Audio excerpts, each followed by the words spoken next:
সারাদিনের ক্লান্তি শেষে আমরা সবাই শান্তির ঘুম চাই, কিন্তু আপনি কি জানেন 1400 বছর আগে প্রিয় নবী সাল্লাল্লাহু আলাইহি ওয়াসাল্লাম আমাদের ঘুমানোর যে নিয়ম শিখিয়ে গেছেন, আজকের আধুনিক বিজ্ঞান ঠিক সেই নিয়মগুলোকেই সবচেয়ে স্বাস্থ্যকর বলে প্রমাণ করেছে।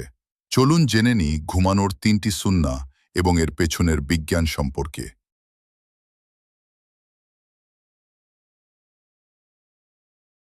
প্রথম সুন্নাহ হল ডান কাতে শোয়া। নবীজি সাল্লাল্লাহু আলাইহি ওয়াসাল্লাম সবসময় ডান কাতে শুতে পছন্দ করতেন।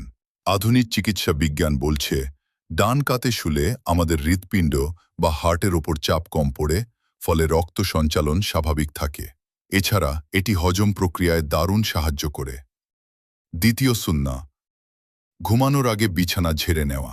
আপাত দৃষ্টিতে এটি সাধারণ পরিচ্ছন্নতা মনে হলেও বিজ্ঞানীরা জানিয়েছেন বিছানায় খালি চোখে দেখা যায় না এমন অসংখ্য ডাস্ট মাইট এবং মৃত কোষ থাকে। ঘুমানোর আগে বিছানা ঝাড়লে অ্যালার্জি এবং শ্বাসকষ্টের ঝুঁকি অনেকটাই কমে যায়। তৃতীয় সুন্নাহ, তাড়াতাড়ি ঘুমানো এবং ভোরে ওঠা। এশা এবং ফজরের সালাতের এই রুটিন আমাদের শরীরের সার্কেডিয়ান রিদম বা বায়োলজিক্যাল ক্লককে একদম ঠিক রাখে।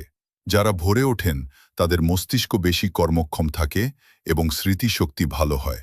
রাসূল সাল্লাল্লাহু আলাইহি ওয়াসাল্লামের প্রতিটি সুন্নাহর মধ্যেই রয়েছে আমাদের জন্য দুনিয়া ও আখিরাতের কল্যাণ। আজ থেকে আমরাও এই সুন্নাহগুলো মেনে ঘুমানোর চেষ্টা করব ইনশাআল্লাহ। ভিডিওটি উপকারী মনে হলে শেয়ার করে অন্যদের জানার সুযোগ করে দিন।